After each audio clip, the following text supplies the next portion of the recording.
فصیح تفسیر وحی کی ہے، حدیث نبوی سے آگہی ہے، فلاح و فوز بشر کا باعث کتاب و سنت کی روشنی ہے۔ ندائے احسان۔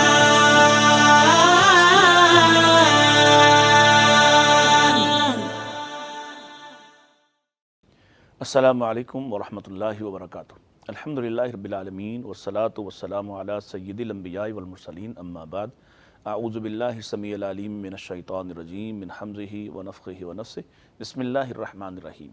ناظرین کرام، آپ دیکھ رہے ہیں نداء احسان اور میں ہوں آپ کا میزبان ڈاکٹر مطیع اللہ باجوہ، اور ہمیں سکھانے کے لیے، ہمیں علم اور تعلیم دینے کے لیے ہمارے استاد جناب پروفیسر ڈاکٹر محمد حماد لکھوی ہمارے ساتھ تشریف فرما ہے۔ السلام علیکم ورحمۃ اللہ۔ جی وعلیکم السلام ورحمۃ اللہ۔ ڈاکٹر صاحب کیسے ہیں؟ صحت کیسی ہے آپ کی؟ اللہ کا شکر، الحمدللہ، اللہ کی رحمت ہے۔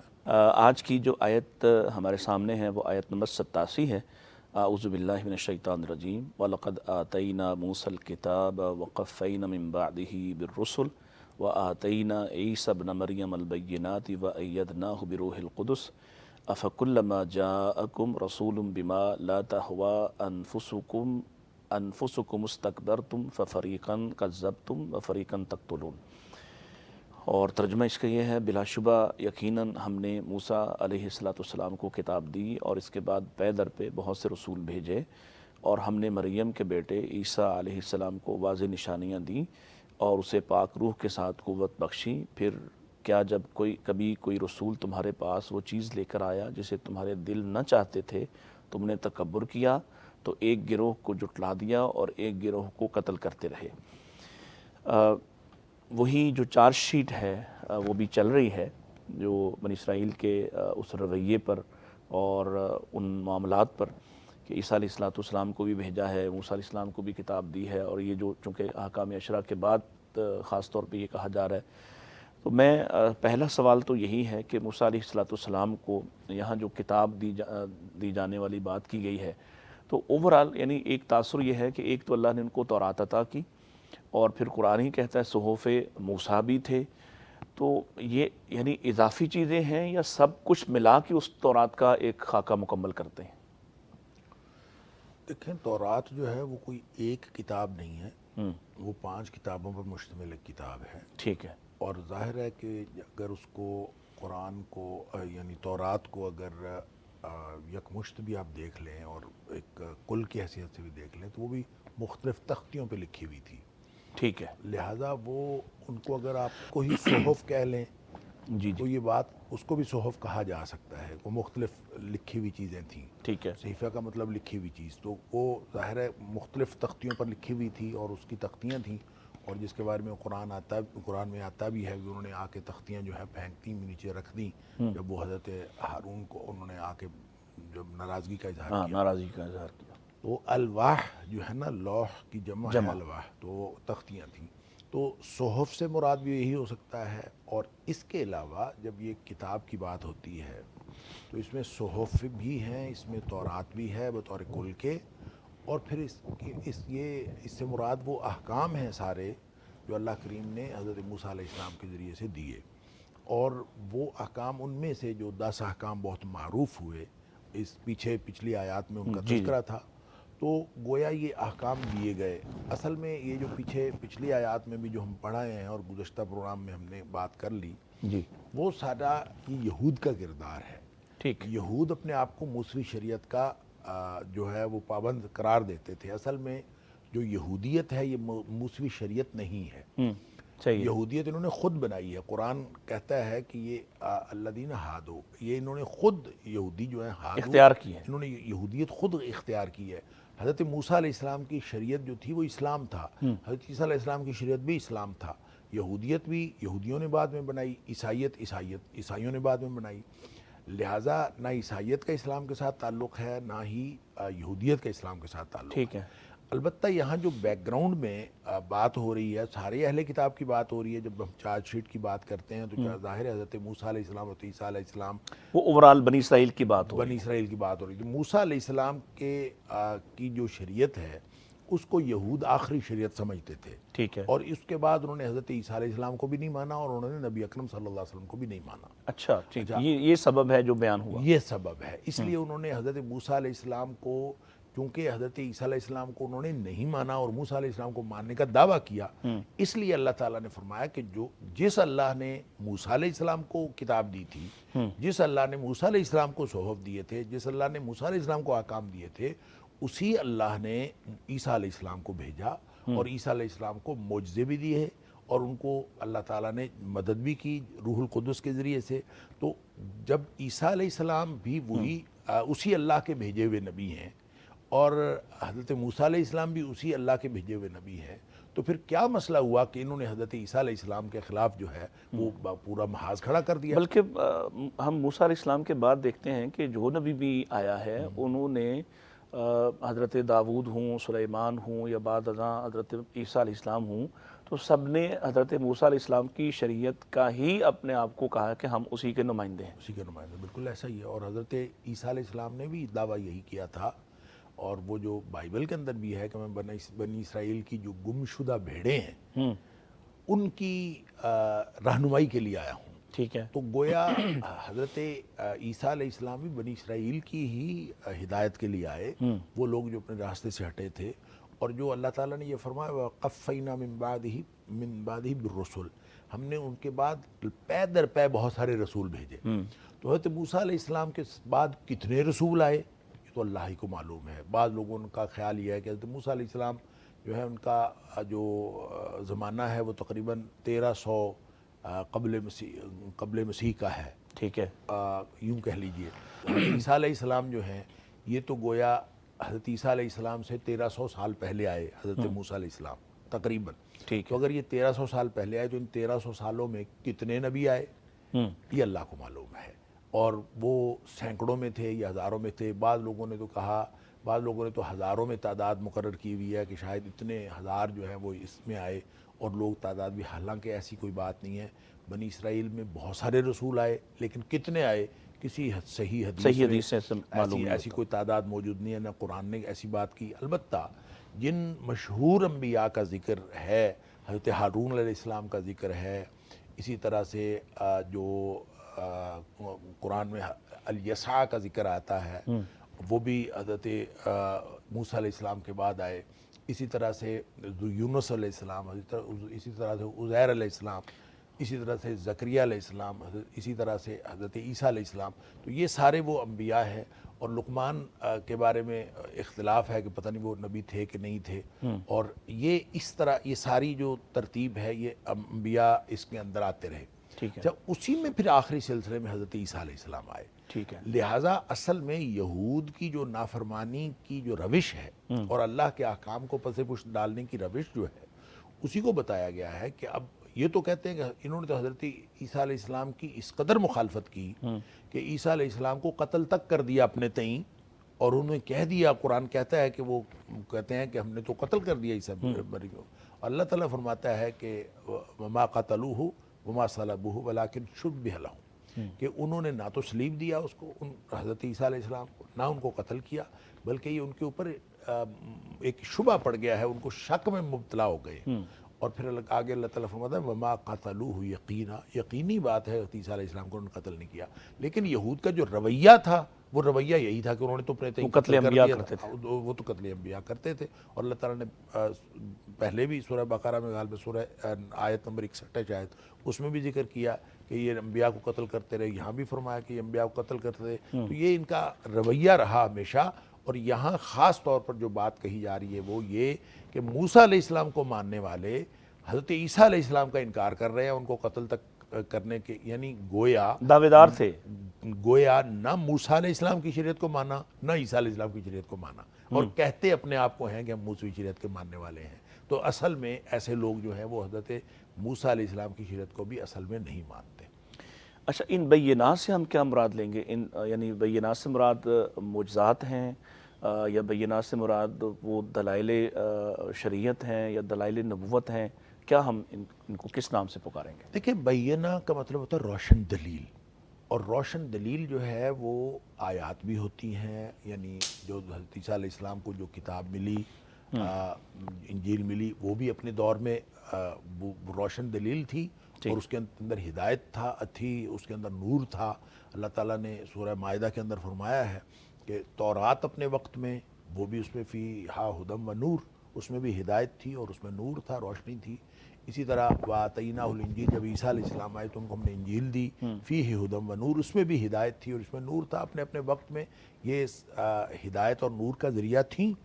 اچھا، اس کا مطلب یہ ہوا کہ بینات سے مراد جو اوورال انجیل کے احکام ہیں وہ بھی اس سے مراد ہو سکتے ہیں، اور بینات روشن دلائل وہ بھی ہیں جو اللہ تعالیٰ کی طرف سے احکام نازل ہوئے ہیں، وہ بھی روشن دلائل ہیں، اور وہ بھی روشن دلائل ہیں جو آپ نے تذکرہ کیا معجزات، جو حضرت عیسیٰ علیہ السلام کو معجزات عطا ہوئے تو وہ بھی روشن دلائل ہیں۔ گویا جو عیسیٰ علیہ السلام کو کتاب ملی وہ تو ملی سو ملی، ساتھ اللہ کریم نے ایسے معجزات کیے، اور وہ معجزات اس قسم کے تھے کہ آپ نے یعنی کوئی بھی معجزہ ایسا نہیں تھا کہ اس کی طرف دیکھ کر پھر دل جو ہے متوجہ نہ ہو، تو اس کے باوجود نہیں مانا۔ یہ اصل میں ان کی ہٹ دھرمی کا جو مانگتے رہے وہ بھی معجزات کی صورت میں ظاہر ہوتا رہا، جیسے انہوں نے نجات کے حوالے سے سامنے دیکھا، راستے بن گئے، پانی مانگا تو چشمے جاری ہو گئے۔ دیکھیں وہ موسیٰ علیہ السلام کے معجزات ہیں، میں ان کی بات بھی کر رہا ہوں کہ انبیاء سے انہوں نے پہلے حضرت موسیٰ علیہ السلام سے جو مطالبہ کیا وہ بھی سب کچھ ہو گیا۔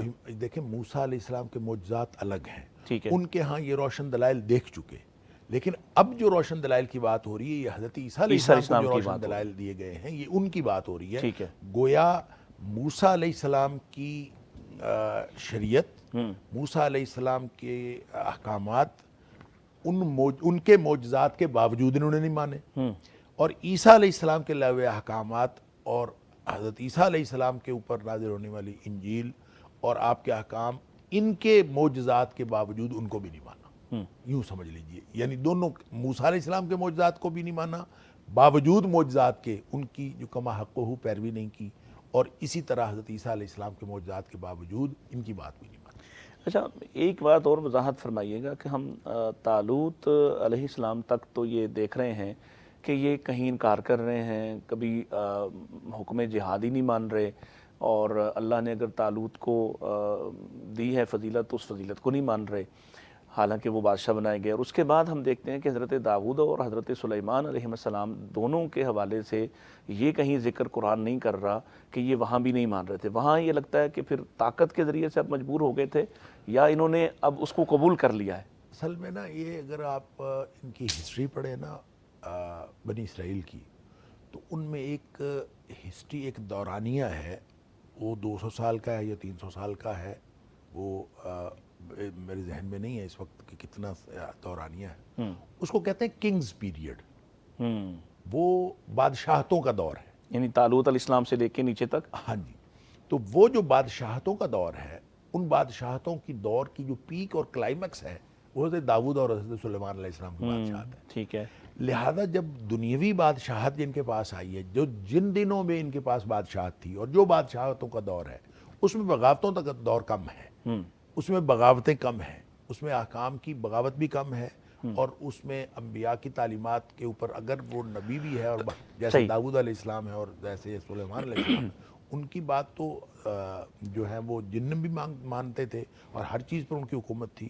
تو بظاہر یہی بات محسوس ہوتی ہے کہ تاریخ میں جب کبھی غلبہ اور اقتدار ان کے ہاتھ میں آیا یا انبیاء کو اللہ تعالیٰ نے اقتدار دے دیا، تو اس وقت انہوں نے پھر ان کے آگے جو ہے وہ نافرمانی کی وہ روش برقرار نہیں رکھی جو باقی انبیاء کے سامنے یہ رکھا۔ اس کو ہم ریلیٹ کر سکتے ہیں امت مسلمہ کے ساتھ؟ نبی علیہ السلام کا آخری جو 2-2.5 سال کا دور ہے بعد از فتح، جو غلبہ اللہ نے آپ کو عطا فرمایا، فوج در فوج لوگ داخل ہوئے، اور پھر جو شریعت کو جس طرح سے نفاذ اس کا ممکن ہوا، پھر سیدنا ابوبکر صدیق رضی اللہ تعالیٰ کا دور، حضرت عمر کا خاص طور پہ دور، اور حضرت عثمان رضی اللہ تعالیٰ کا بھی ابتدائی کوئی 6-7 سال کا 8 سال کا جو دور ہے، پھر حضرت معاویہ کا جو دور ہے، تو اس میں ہم کہہ سکتے ہیں کہ دین غالب رہا جب حکومت کے ذریعے بھی ساتھ، تو وہاں ہم دیکھتے ہیں کہ نافرمانی کم ہے اور دین ماننے میں بھی آسانی ہے اور اس کو قبول کرنے میں بھی آسانی ہے۔ بالکل ایسے ہی ہے، جب آپ کے پاس پورا استحکام، ایک داخلی اور خارجی استحکام اسلامی ریاست کو حاصل ہوتا ہے،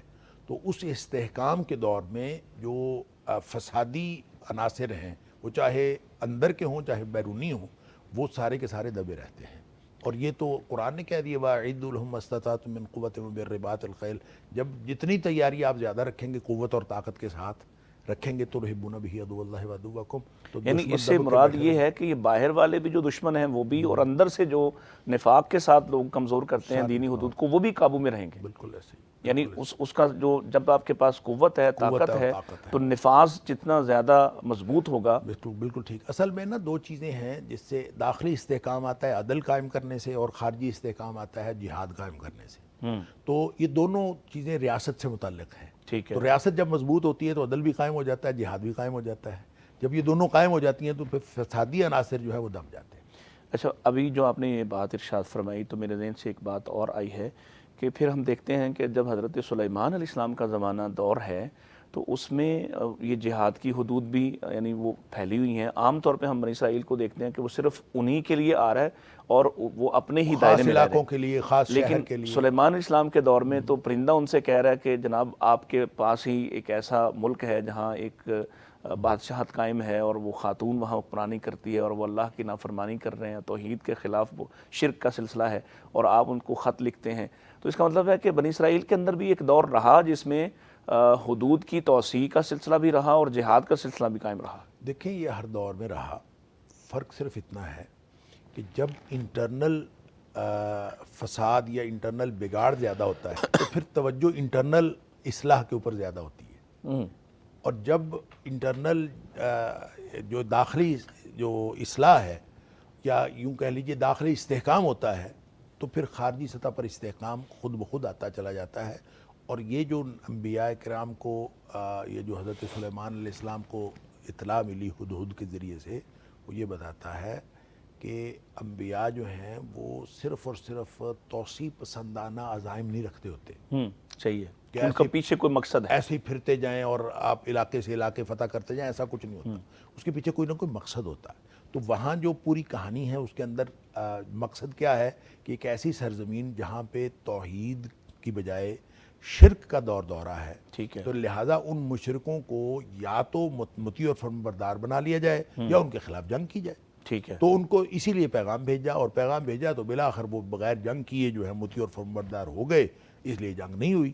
تو اس کا مطلب یہ ہے کہ اصل مقصد پیچھے اللہ کی توحید کو اور اعلاء کلمت اللہ، اللہ کے کن کرنا، یعنی توحید کو نافذ کرنا. یہ اگر مقصد موجود ہے تو پھر اس کے اندر اس کے لیے باہر جنگیں بھی کرنا ہے، پھر آپ نے حملے بھی کرنے ہیں، پھر آپ نے لوگوں کو، اور اس میں بھی یہ صرف حملہ کرنا یا لڑائی لڑنا مقصد نہیں ہوتا. مقصد یہ ہوتا ہے لوگوں کو توحید کی طرف لانا. اگر وہ توحید کی طرف آ جائے تو لڑنے کی ضرورت ہی نہیں. اچھا، اب یہ فرمائیے کہ یہ جن بینات کا حضرت عیسیٰ علیہ السلام کے ساتھ ذکر ہو رہا ہے، عمومی ایک بات ہم سنتے ہیں کہ اللہ تعالیٰ نے ہر زمانے میں نبیوں کو وہ معجزات عطا فرمائے جن میں وہ قومیں اپنے آپ کو بہت عروج پہ سمجھتی ہیں. تو اس کا مطلب ہے کہ بنی اسرائیل کی تاریخ میں یا اس وقت جو دنیا موجود ہے عیسیٰ علیہ السلام کے زمانے میں، تو میڈیکل سائنس عروج پہ ہے، اور جن باتوں میں وہ عاجز ہیں، یعنی وہ نابینا جو ہے اس کو بینائی نہیں دے سکتے، وہ کوڑ کے مرض کا علاج ان کے پاس نہیں ہے، یا اسی طرح جو ہاتھ سے بنائے ہوئے پرندے، اس طرح کی چیزیں ان کے ہاں ناممکن بات ہے، تو ان پہ اللہ نے آپ کو معجزات دیے. یہی اس کو سبب سمجھا جائے گا یا کوئی اور بھی اس کا سبب ہے؟ یقیناً ہر دور میں جو چیز ڈومیننٹ ہوتی ہے اور جس کے لوگ قائل ہو چکے ہوتے ہیں اور لوگوں کی نفسیات کے اوپر ایک چیز چھائی ہوئی ہوتی ہے، تو معجزہ جب بھی دیا جاتا ہے وہ معجزہ ان اشیاء کے مقابلے میں زیادہ ڈومیننس کے لیے دیا جاتا ہے، زیادہ نبی کے غلبے کو ظاہر کرنے کے لیے، غلبے کے اظہار کے لیے دیا جاتا ہے. لہٰذا حضرت موسیٰ علیہ السلام کو جو جس طرح کے بھی معجزات عطا ہوئے ہیں وہ جادوگری کا دور تھا، اور جادوگر جو ہیں وہ دنیا پہ چھائے ہوئے تھے اور لوگوں کی نفسیات کے اوپر جادو چھایا ہوا تھا، ان کو عاجز کر دیا. لہذا وہاں ایسا معجزہ جو جادوگروں کو عاجز کرنے والا تھا، اور وہ پہچان بھی گئے کہ یہ جادو نہیں ہے. اور معجزہ ایسا تھا جو جادوگری کے میدان میں ان تمام لوگوں کو، جتنے بھی ماہرین اپنے آپ کو کہتے تھے، ان کو نیچا دکھانے والا تھا. اچھا، اسی طرح حضرت کے دور میں جب طب کا دور تھا تو اس کو آپ میڈیکل سائنس کہہ لیں یا جو ہیلنگ پروسیس میں ان کی جو یوں کہہ لیجئے کامیابیاں ہیں وہ عروج پر تھیں. تو حضرت عیسیٰ علیہ السلام کو اللہ تعالیٰ نے زیادہ تر وہ معجزات عطا کیے جو طب سے ہی متعلق تھے، جو لوگوں کو درست کرنے کے سے متعلق تھے. بلکہ اس میں پھر یہ بھی جو ہے کہ تم کیا گھر میں کھا کے آئے ہو اور کیا چھوڑ کے آئے ہو، یہ بھی حضرت عیسیٰ علیہ السلام کو عطا ہوا تھا۔ تو اس کی بھی دو ڈائمنشنز ہیں، ایک تو یہ کہ اللہ کی طرف سے مجھے غیب بتا دیا جاتا تھا، غیب کا علم ہو جاتا تھا کہ فلاں چیز جو ہے وہ گھر میں ہے اور فلاں چیز چھوڑ کے آئے۔ ٹھیک ہے۔ دوسرا اس کا پہلو بھی طب سے متعلق ہے، جیسے یہ آج کل آپ وہ کیا ہاں کہتے جی، ہیں، وہ چیک کرتے ہیں، نبض چیک کر کے وہ کہتے ہیں کہ آپ نے تو جو چیز کھائی ہے، آپ نے بادی چیزیں کھائی ہیں، آپ نے فلاں چیزیں کھائی ہیں، جو کھلتے ہیں مختلف، تو حکماء اطباء جو ہیں وہ بتاتے ہیں، الٹرا ساؤنڈ آج کل جیسے ہو جاتے ہیں، الٹرا ساؤنڈ ہو جاتا ہے، یا یوں کہہ لیجیے جیسے اس دور میں اگرچہ مشینری نہیں تھی، لیکن لوگ جو ہیں جو حکماء تھے یا اطباء تھے، وہ نبض وغیرہ دیکھ کے، اب آج کل بھی بہت سارے لوگ چہرے دیکھ کے جو ہے وہ تشخیص کرتے تک بندی بھی ہوتی ہیں، ہے، بعض لوگ جو ہیں وہ اچھا تک بندی ہوتی ہے۔ تو اس کا مطلب ہے اس دور میں جو بعض جو اطباء تھے وہ بہت زیادہ ہوں گے اور وہ لوگوں کو بتاتے ہوں گے۔ تو حضرت عیسیٰ علیہ السلام کو اللہ تعالیٰ نے یہ صلاحیت دی کہ نہ صرف یہ کہ یہ تک بندی کریں کہ یہ کھایا ہوگا تو اس طرح ہوا ہوگا، وہ ایگزیکٹ بتا بلکہ وہ رہے ہیں۔ ایگزیکٹ بتاتے تھے کہ تم یہ کھا کے آئے ہو، اللہ اکبر۔ اور یہ تم یہ کھا کے آئے ہو، گھر میں یہ چھوڑ کے آئے ہو۔ اور یہ اس کا تعلق طب سے بھی تھا، اور اس کا تعلق ویسے بھی ایک علم کے ساتھ بھی تھا جو علم غیب وحی سے سے بھی تعلق تھا۔ رکھتا ہے۔ اللہ تعالیٰ نے نبی حضرت عیسیٰ علیہ السلام کو اللہ تعالیٰ نے دے دیا وہ غیب کا علم، تو وہ اتنا انہوں نے بتا دیا۔ تو گویا یہ سارے کے سارے معجزات تھے جو اس دور کی مختلف جو نفسیات تھیں، غالب نفسیات، ان کو کاؤنٹر کرنے کے لیے اللہ تعالیٰ نے ان کو عطا فرمائے تھے، اس لیے ان کو البینات فرمایا۔ وَأَيَّدْنَاهُ بِرُوحِ الْقُدُسِ، اس سے کیا مراد ہے؟ حضرت جبریل علیہ السلام کے ذریعے مدد کن معنوں میں تھی؟ اصل میں جو روح القدس ہے نا، اس کے بارے میں مختلف لوگوں نے مختلف خیالات کا اظہار کیا ہے، ٹھیک ہے۔ اور خاص طور پر جب وہ لوگ جو عیسائیت سے جو متاثرہ قسم کی ذہنیت ہے، انہوں نے اس سے جو ہے وہ کہتے ہیں کہ یہ روح جو ہے گویا اللہ کی ہی روح تھی، اور روح القدس سے مراد یہ ہے کہ اللہ پاکیزہ روح۔ اصل میں تو روح القدس جب بولتے ہیں نا، تو یہ مضاف مضاف الیہ ہے، ٹھیک ہے۔ اور مضاف مضاف الیہ سے مراد قدس کی روح۔ تو قدس کون ہے؟ پاکیزہ تو اللہ کی ذات ہے، لہٰذا انہوں نے کہا یہ اللہ کی روح ہے۔ اس لیے یہ جو روح القدس کا تصور ہے، یہ عیسائیوں کے ہاں بھی پایا جاتا ہے، اور وہ اقانیم ثلاثہ میں جب وہ تثلیث کا جو وہ اظہار کرتے ہیں اور تین خداؤں کا، تو اقانیم ثلاثہ میں پھر آگے ایمبیگویٹی ہے کہ وہ صرف یہ نہیں کہتے کہ وہ جو ہیں وہ حضرت عیسیٰ علیہ السلام اور ان کی ماں مریم اور تیسرے اللہ تعالیٰ، یہ تثلیث۔ بعض لوگ اس تثلیث کے قائل ہیں کہ حضرت عیسیٰ علیہ السلام، ان کی والدہ اور جو اللہ تعالیٰ کی ذات، یہ اس تثلیث کے قائل ہیں۔ اور بعض لوگ اس تثلیث کے قائل کہ اللہ تعالیٰ کی ذات، حضرت عیسیٰ علیہ السلام اور روح القدس۔ اور روح القدس کیا ہے؟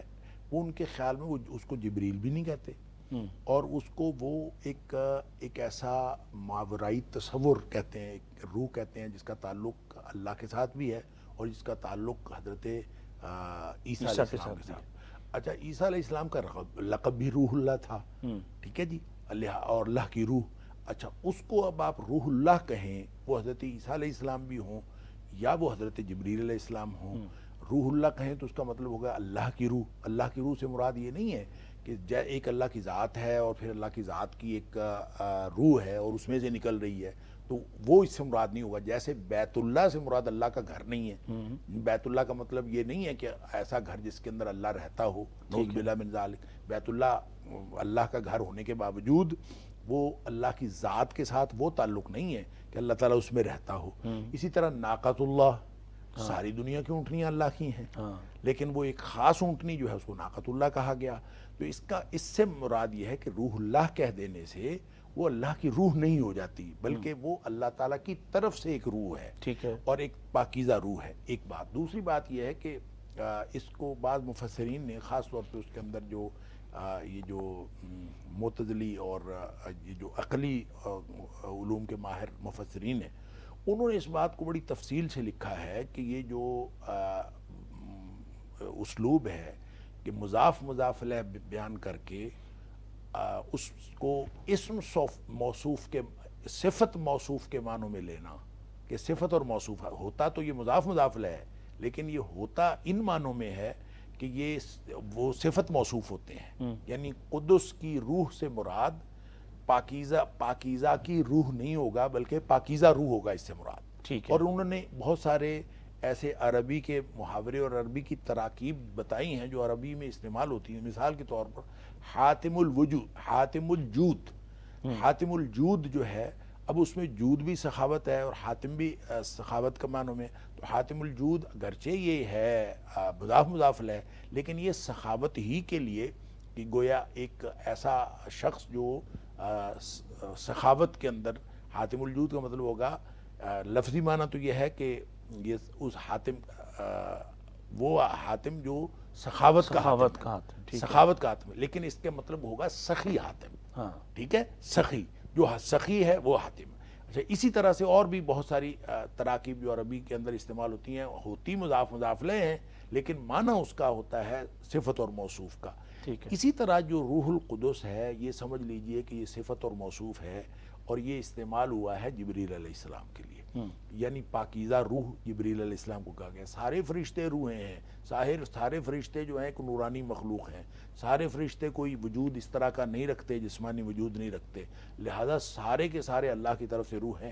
لیکن جبریل علیہ السلام کو یہ خاص اعزاز حاصل ہوا کہ جبریل علیہ السلام کو روح القدس الگ سے کہا گیا۔ اور کہاں سے پتہ چلتا ہے کہ روح القدس سے مراد جبریل علیہ السلام ہے؟ یہ قرآن سے بھی پتہ چلتا ہے اور حدیث سے بھی پتہ چلتا ہے۔ قرآن میں تو ایک تو یہ کہ یہاں فرمایا کہ اس سے روح القدس سے مدد کی۔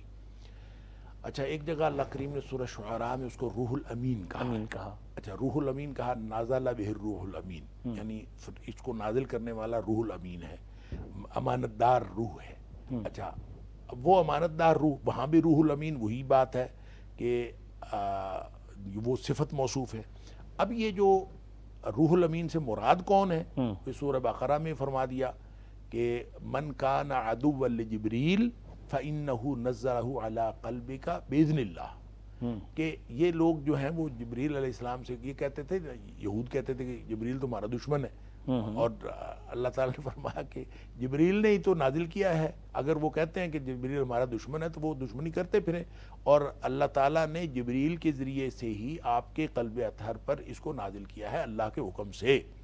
اچھا، یہ اس کا مطلب یہ ہوا کہ روح القدس سے مراد جبریل ہی ہے، کیونکہ بخاری شریف کی ایک حدیث میں نبی اکرم صلی اللہ علیہ وسلم نے حضرت حسان بن ثابت رضی اللہ تعالیٰ عنہ کے لیے دعا کی کہ اللہم ایدہ بروح القدس، کہ اللہ اس کی روح القدس سے مدد کر۔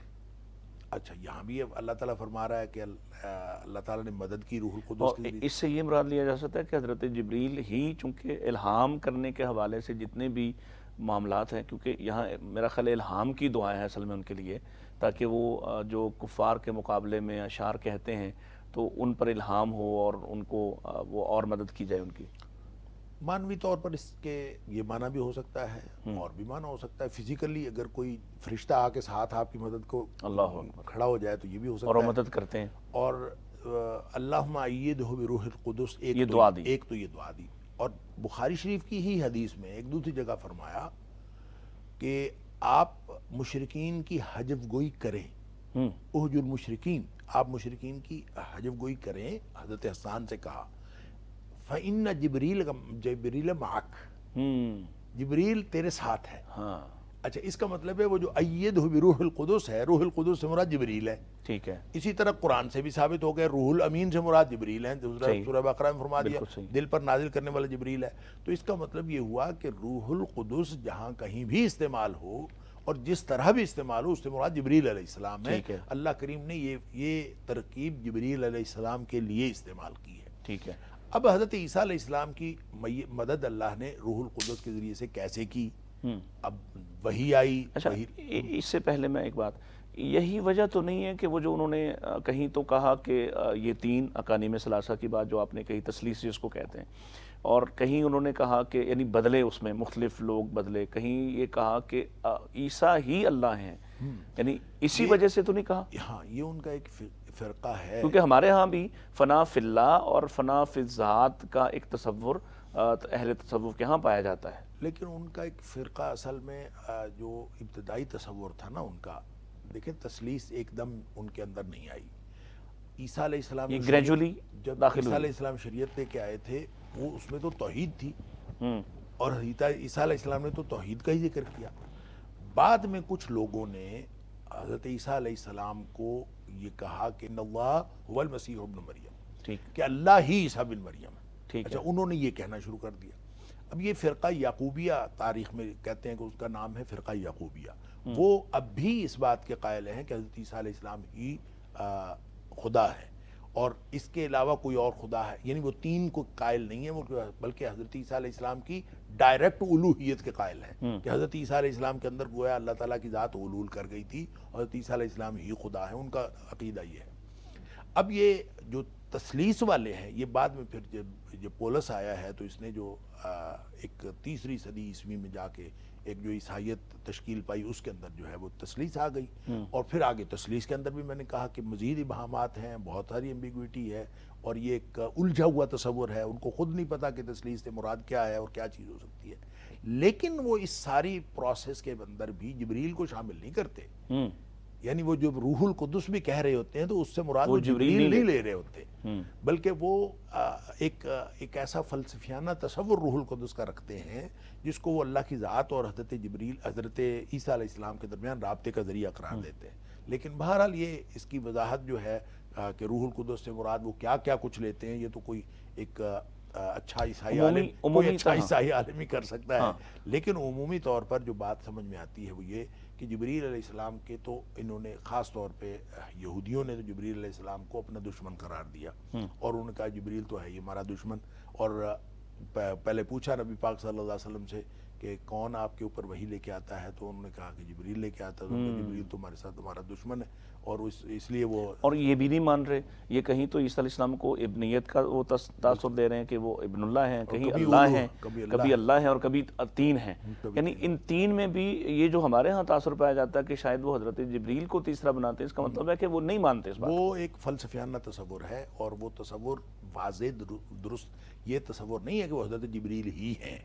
وہ یہ تو ہمارے مسلمانوں کا تصور ہے اور قرآن نے واضح کر دیا، قرآن نے واضح کیا، حدیث نے واضح کیا، حدیث نے واضح کیا کہ روح القدس سے مراد جبریل ہے. وگرنہ ان کے ہاں روح القدس کا ایک فلسفیانہ تصور ہے، اس سے مراد جبریل ہو سکتا ہے لیکن وہ جبریل نہیں ہے. اچھا یہ جو ایدنا ہے یعنی مدد کرنے کا جو تاثر ہے اور جو حکم ہے جہاں پہ بات کی گئی ہے تو یہ اسی طرح کا ہوگا جیسے حضرت حسان کو دعا دی گئی یا اس سے مراد فزیکل مدد ہے؟ نہیں دیکھیں بہت ساری مدد حضرت عیسیٰ علیہ السلام کی اللہ تعالیٰ نے جبریل علیہ السلام کے ذریعے مدد کی. اور دیکھیں عیسیٰ علیہ السلام کو لوگوں نے جو وقت کا بادشاہ تھا وہ بھی ان کے خلاف ہو گیا اور جو دینی طور پر یا مذہبی طور پر جو مخالفت ہو رہی تھی وہ تو ہو ہی رہی تھی. انہوں نے باقاعدہ ان کے اوپر الزامات لگا کے حضرت عیسیٰ علیہ السلام کے اوپر ان کو سزا دینے کا مطالبہ کر دیا اور پھر اپنی طرف سے انہوں نے ان کو قتل بھی کر دیا، سزا دے بھی دی، ان کو قتل بھی کر دیا. اور اندازہ کریں کہ صرف یہودی ہی نہیں عیسائی بھی اس بات کے قائل ہیں کہ ان کو سزا دے دی گئی. اللہ ہاں وہ ظاہر ہے وہ تسلیب کے قائل ہیں. اور صرف جو کہتے ہیں کہ نہیں دی گئی وہ مسلمان کہتے ہیں اور مسلمان اس لیے کہتے ہیں کہ قرآن کہتا ہے کہ ان کو انہوں نے قتل نہیں کیا. وما قتلوا یقینا، یقینی بات ہے کہ انہوں نے قتل نہیں کیا. لہٰذا جب یقینی بات ہے تو ایک وقت کا بادشاہ بھی آپ کے خلاف ہو، چھپنے کی جگہ بھی کوئی نہ ہو اور آپ جو ہے وہ آپ کے پکڑے جانے کا اور سزا دینے کا اس قدر امکان ہو جو یقین کی حد تک پہنچا ہوا ہو اور لوگ یہ سارے سمجھ رہے ہوں آپ کے ماننے والے بھی اور آپ کے دشمن بھی کہ آپ کو پکڑ کے قتل کر دیا گیا ہے، لیکن اللہ تعالیٰ نے ان کو زمین سے آسمان تک اٹھا لیا. بر رفع اللہ الیہ، اللہ تعالیٰ نے اپنی طرف اٹھا لیا. تو یہ ساری جو جملہ معاملات ہیں اور اس سے پہلے حضرت عیسیٰ علیہ السلام حواریوں کی طرف گئے اور وہ حواریوں سے مراد گویا وہ بستیاں تھیں جو بحیرہ تبریہ کے ارد گرد بستیاں تھیں اور ان کے پاس گئے، ان کے ساتھ جا کے بات کی، ان میں سے کچھ لوگ اٹھے اور آپ کے ساتھی بن گئے اور وہ آپ کے حواری کہلائے. تو یہ ساری جو تفصیل ہے حضرت عیسیٰ علیہ السلام کی پوری زندگی کی جو جد و جہد ہے اس کے اندر آپ کو ایک غیبی مدد نظر آتی ہے کہ آپ جو ہے حضرت عیسیٰ علیہ السلام جو ان کو ظاہری طور پر کوئی مدد نہ ہونے کے باوجود ان کو کوئی نہ کوئی مدد ان کو مل رہی ہے اور اللہ تعالیٰ فرماتا ہے کہ وہ مدد وَأَيَّدْنَاهُ بِرُوحِ الْقُدُسِ، ہم نے ان کو جبریل علیہ السلام کے ذریعے سے ان کی مدد کی. اچھا مسیح موعود کا تصور جو ہے وہ کیا عیسائیت میں بھی پایا جاتا ہے؟ عیسائیت کے اندر بھی یعنی واپس لوٹنے کا، بالکل واپس اس سے وہ 3 دن بعد زندہ ہونا کہہ دیں، وہ یا کہتے ہیں کہ 3 دن بعد زندہ ہو گئے یا 1 دن بعد زندہ ہو گئے، وہ زندہ ہو کے دوبارہ اٹھا لیے گئے، یہ ان کے ہاں بھی تصور ہے۔ اسی لیے بہت سارے ہمارے جو مسلمان ہیں اور ہمارے اسلاف میں سے بھی بعض ایسے لوگ گزرے ہیں جو حضرت عیسیٰ علیہ السلام کے رفع عیسیٰ کے زندگی میں اس طرح سے قائل نہیں ہیں، اور وہ کہتے ہیں حضرت عیسیٰ علیہ السلام فوت ہو چکے ہیں، اور وہ اس لیے بھی وہ کہتے ہیں، ان کے نہ ماننے کی اور بھی وجوہات ہوں گی، شاید اور بھی دلائل ہوں گے۔ ان کی ایک وجہ یہ ہے کہ یہ عیسائیت کا کمپلیٹ تصور ہے کہ حضرت عیسیٰ علیہ السلام جو ہیں وہ زندہ اٹھا لیے گئے ہیں، اور وہ زندہ اٹھا لیے گئے اور واپس آئیں گے، اور وہ اس بات کے قائل ہیں۔ اس لیے وہ کہتے ہیں کہ اگر مسلمان بھی اس بات کے قائل ہیں تو اس کا مطلب مسلمانوں نے تعدی عیسائیت قبول کی ہوئی ہے۔ یہ باقاعدہ میں نے ایک مضمون پڑھا تھا، اچھا، ہاں، ہمارے ایک بزرگ اس دنیا میں نہیں ہے، بہت سال پہلے، نصف صدی پہلے اس دنیا سے چلے گئے، ان کا میں نے مضمون پڑھا تھا، اور وہ اس بات کے انہوں نے دلائل دیے ہوئے تھے کہ حضرت عیسیٰ علیہ السلام کو زندہ نہیں اٹھایا گیا اور حضرت عیسیٰ علیہ السلام فوت ہو چکے ہیں، کیونکہ ان کے اور بھی بہت سارے دلائل تھے، ان میں سے ایک دلیل یہ تھی، قادیانی بھی اسی طرح کی ایک بات کہتے ہیں۔ ہاں جی، اور انہوں نے ایک دلیل انہوں نے یہ دی ہوئی تھی کہ آدھی عیسائیت تو مسلمانوں نے یہ کہہ کے قبول کر لی کہ زندہ اٹھا لیے گئے، اللہ اکبر، استغفر اللہ العظیم۔ تو اللہ تعالیٰ معاف فرمائے، لیکن بہرحال یہ ایک عقیدہ، یہ ان کا عقیدہ موجود ہے، عیسائیوں کا بھی یہی عقیدہ ہے۔ ہم تو پابند ہیں قرآن کے، اور ہم پابند ہیں نبی پاک صلی اللہ علیہ وسلم کے۔ جب نبی پاک اور قرآن یہ کہتا جب ہے، قرآن ہم نے پورے یہ اٹھائے کہہ ہیں، دیا کہ اٹھا لیا گیا، اور نبی کریم صلی اللہ علیہ وسلم فرماتے ہیں کہ وہ قرب قیامت وہ واپس آئیں گے اور نزول عیسیٰ ہوگا، اور وہ واپس آ کے باقاعدہ فزیکلی وہ تشریف لائیں گے، پھر آ کے نماز پڑھیں گے، پھر مسلمانوں کی قیادت کریں گے، پھر جہاد کو لیڈ کریں گے، دجال پھر کو دجال قتل کو قتل کریں گے، پھر صلیب کو توڑیں گے، اور پھر پوری دنیا میں اسلام کا دورہ ہوگا، اور اس میں حضرت عیسیٰ علیہ السلام کا آخری دور میں پورا حصہ ہوگا۔ جب نبی پاک صلی اللہ علیہ وسلم کی صحیح حدیث اس بات کو ثابت کرتی ہیں تو ہمیں کوئی ضرورت نہیں ہے کہ صرف اس شک کی بنیاد پر کہ یہ عیسائیت کا اور مسلمانوں کا مشترکہ عقیدہ ہے، لہٰذا اس بنیاد پر ہم اس سے اپنا ہاتھ کھینچ لیں، یہ درست نہیں ہے۔ اصل میں پتہ ہے مسئلہ یہ ہے کہ عیسیٰ علیہ السلام کو ماننا، عیسائی بھی مانتے ہیں، ہم بھی مانتے ہیں، تو یہ مان لینا ضروری کافی نہیں ہوتا، مان لینا کافی نہیں ہوتا۔ امام شافعی علیہ الرحمہ کا غالباً قول ہے کہ اس طرح سے ماننا، نؤمن باللہ وما جاء من اللہ بمراد اللہ تعالی، اللہ اکبر، ہاں اصل بات تو یہ ہے، اصل بات یہ ہے کہ اللہ کو ماننا اور جو کچھ اللہ کی طرف سے آیا اس کو ماننا، اللہ کی مراد کے مطابق ماننا، ہاں جیسے اللہ چاہتا ہے۔ اچھا اسی طرح انہوں نے کہا نؤمن برسول اللہ وما جاء من رسول اللہ علی مراد رسول اللہ، واہ، کہ ہم اللہ کے رسول صلی اللہ علیہ وسلم کو مانتے ہیں اور جو کچھ نبی پاک صلی اللہ علیہ وسلم کی طرف سے آیا اس کو مانتے ہیں نبی پاک صلی اللہ علیہ وسلم کی مراد کے مطابق۔ اب یہ عیسیٰ علیہ السلام کو عیسائی بھی مانتے ہیں، عیسیٰ علیہ السلام کو مسلمان بھی مانتے ہیں، لیکن عیسیٰ علیہ السلام تو ان کو عیسیٰ علیہ السلام کو عیسائی تو الہ مانتے ہیں، اور ان کو تو ابن اللہ مانتے ہیں، مسلمان وہ نہیں مانتے، مسلمان وہ مانتے ہیں جو اللہ کی مراد ہے۔ اصل بات یہ ہے، تم کوئی کیسے مانتا ہے، کوئی کیسے مانتا ہے، جس طرح اللہ کی مراد ہے جب اس طرح مانیں گے تو وہ حقیقی ایمان وہ ہوگا۔ ٹھیک ہو گیا۔ افکلما جاءکم رسول بما لا تہوی انفسکم استکبرتم، اب یہ ایک اور بات کی جا رہی ہے کہ جو بھی رسول آیا ہے تم نے اس کے ساتھ جو رویہ اختیار کیا ہے، ایک تو تم نے وہ بات نہیں مانی جس بات کو لے کر جس کی بات ہو رہی ہے، یعنی وحی نہیں مانی، علم نہیں مانا، تعلیم نہیں مانی، اس کو نہیں مانا، بلکہ تم نے استکبار کا رویہ اختیار کیا ہے، اور پھر دوسرا جو رویہ ہے ففریقاً کذبتم وفریقاً تقتلون۔ اصل بات یہ ہے بما لا تہوی انفسکم، اصل معاملہ یہ ہے کہ نبی جو کچھ لے کے آیا تم نے وہ نہیں مانا، نہیں، وہ تمہاری خواہشات نفس کے خلاف تھا۔ نبی جو کچھ لے کے آیا وہ تم نہیں چاہتے تھے، بالکل صحیح ہے، اور جو تم نہیں چاہتے تھے جب نبی وہ لے کے آیا تو تم نے استکبار کا رویہ اختیار کر لیا، ٹھیک ہے، پھر تم نے تکبر کیا۔ پھر تکبر کیا ہوتا ہے؟ بطر الحق وغمط الناس، ٹھیک ہے، حق کا انکار کرنا اور لوگوں کو حقیر سمجھنا۔ تو حق کا انکار کا استکبار کا رویہ کیوں آیا؟ اس لیے آیا کہ بما لا تہوی انفسکم، تمہاری مرضی کا نہیں تھا، تمہاری مرضی کا نہیں تھا۔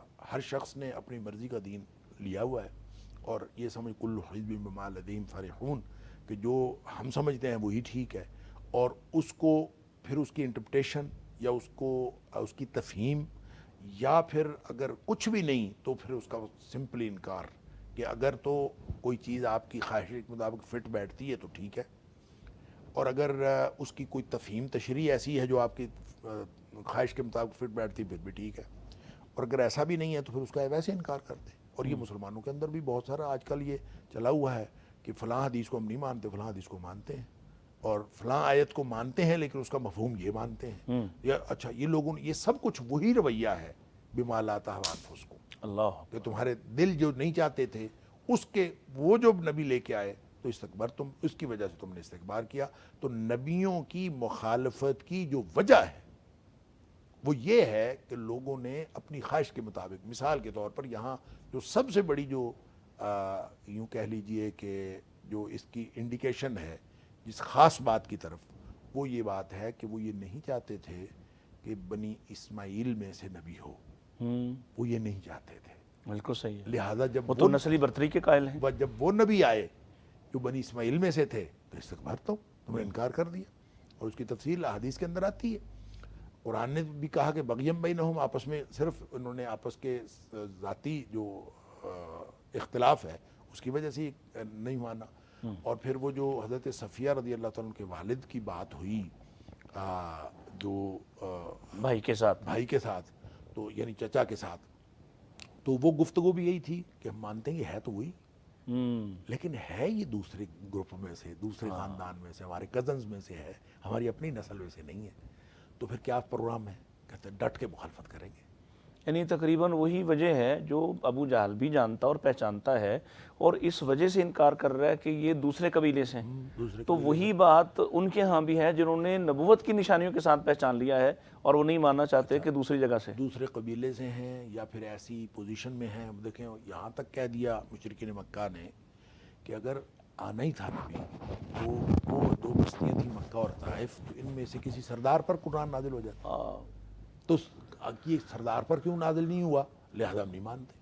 ہر وہ چیز جو ان کی اپنی خواہش کے مطابق نہیں ہے اس کو ہم نہیں مانتے، انکار کرنے کی کوئی لہذا یہ ہے وہ ایک ہمیشہ کا ایک آفاقی سچ کہ انکار کرنے والے جو استکبار کرنے والے ہیں ان کے پیچھے جو وجہ ہوتی ہے اور وہ ہوتی ہے بما لا تہوی انفسکم۔ اس بات پر اب کیا کہتے ہیں آپ کہ جو ہمارے ہاں اس وقت لوگ اپنی خواہشات کے تابع ہیں اور دین کو اس طرح سے نہیں مانتے، آئے دن کوئی نہ کوئی بات نئی سے نئی بحث شروع کر دیتے ہیں۔ ابھی کچھ دن پہلے بھی ایک شخص نے یہاں تک کہہ دیا کہ قادیانیوں کی نماز جو ہے وہ ٹھیک ہے، ان کے پیچھے نماز پڑھنا بھی ٹھیک ہے۔ یعنی ہم کہیں نہ کہیں اس رویے کا اسی طرح جیسے وہ حدیث ہے کہ تم شبرن جو اسی طرح سے چلو گے، اور بالکل شبرن و ذراعن بذراع، قدم بقدم اسی طرح چل رہے ہیں کہ ہم وہ ساری باتوں کا انکار کیے جا رہے ہیں جو ہمارے میرٹ پر نہیں آتی یا ہمارے خیال کے مطابق ویسا نہیں ہے۔ اچھا جیسے انہوں نے کیا نا اہل کتاب نے، یعنی کبھی کوئی اور بات کی، پھر کچھ عرصے بعد اور بات کی، کبھی کہا کہ یہ اپنی ہی بات کی نفی میں دوسری بات کبھی کہا کہ یہ حضرت عیسیٰ علیہ السلام اللہ ہیں، کبھی کہا کہ اللہ کے بیٹے ہیں، کبھی کہا کہ نہیں یہ تین میں سے تیسرے ہیں، ثالث و ثلاثہ، یعنی یہ چینج ہوتے رہے۔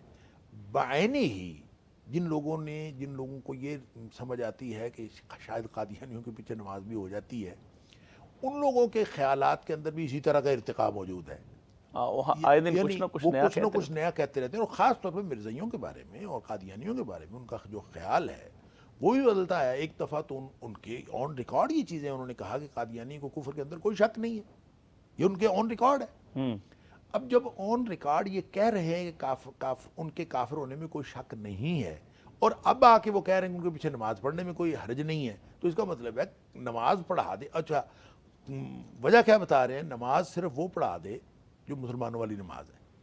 اچھا اس کا مطلب ہے ٹرمپ نماز پڑھا دے اور نتن یاہو وہ نماز پڑھا دے جو مسلمانوں والی، تو اس کے پیچھے بھی ہو جائے گی۔ جو کافر ہے جس کو صریح کفر کا آپ خود فتویٰ دے رہے ہیں اور خود فتویٰ دے چکے ہیں کہ وہ صریح کافر ہیں، کیونکہ وہ عقیدہ رسالت کو نہیں مانتے، عقیدہ رسالت ان کا درست نہیں ہے، اس لیے وہ کافر ہیں۔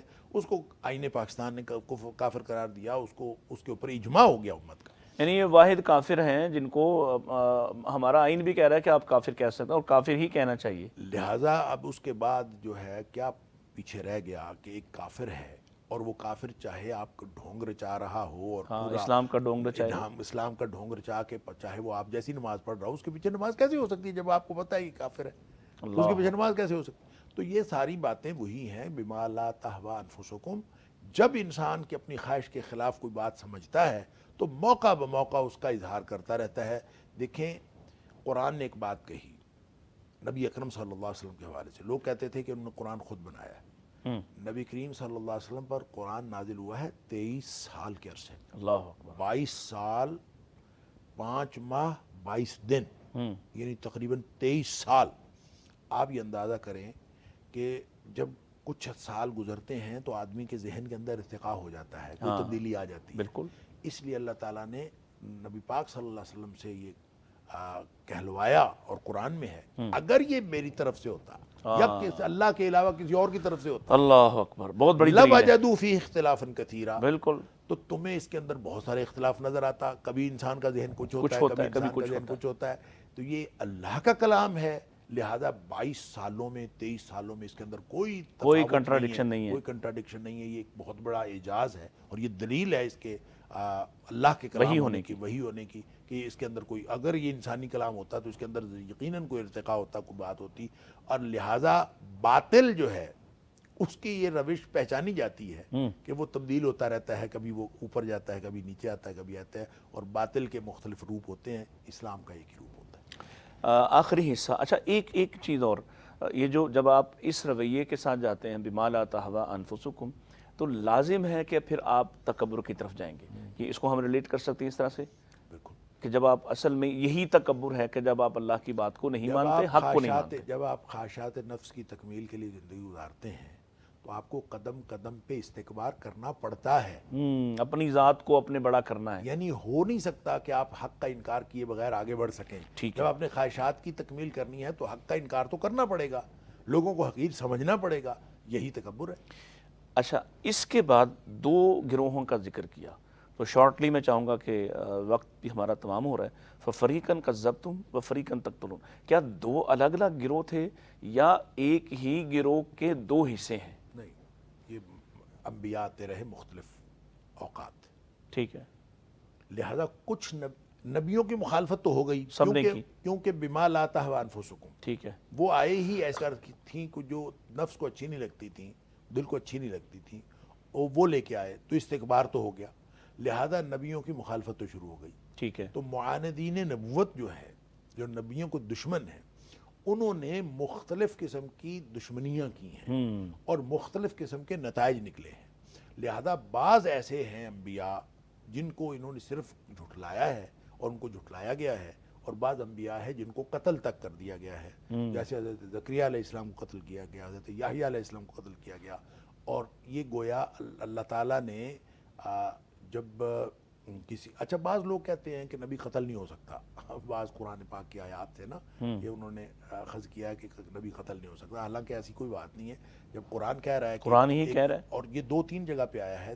ایک اور جگہ پہ کہ سورہ مائدہ میں بھی ہے کہ ایک گروہ کو تم نے قتل کیا اور ایک گروہ کو تم نے، یعنی گروہ سے مراد یہ ہے کہ نبیوں کی انبیاء کی جماعت میں سے، انبیاء کا ایک سلسلہ، ایک جماعت، اس میں سے ایک حصہ تم نے صرف مخالفت کی اور لڑتے رہے ان سے. بعض لوگوں کو ان کے جرائم بیان کرتے ہوئے کہا کہ تم انبیاء کو قتل کرتے ہو. بعض انبیاء کو قتل تک کر دیا. اور حدیث میں بھی آتا ہے، نبی پاک صلی اللہ علیہ وسلم فرمایا سب سے بڑا عذاب اس شخص کو ہوگا کہ جس شخص نے کسی نبی کو قتل کر دیا یا نبی نے اس کو قتل کر دیا. اللہ من قتلہ نبی او قتل نبیا، کہ جس نے کسی نبی کو قتل کیا یا نبی کے ہاتھ سے قتل ہوا، یا نبی کے ہاتھ سے قتل ہوا. اس کا مطلب ہے نبی کو قتل کرنا بھی جو ہے وہ عذاب کا باعث ہے اور نبی کے ہاتھوں قتل ہونا بھی عذاب. مجھے اب اس کافر کا نام نہیں اس وقت ذہن میں آ رہا جس کو آپ نے غالباً بدر میں مارا تھا، جس نے آپ کو قتل کرنے کی کوشش کی، یا آپ نے کہا تھا کہ میں تمہیں قتل کروں گا.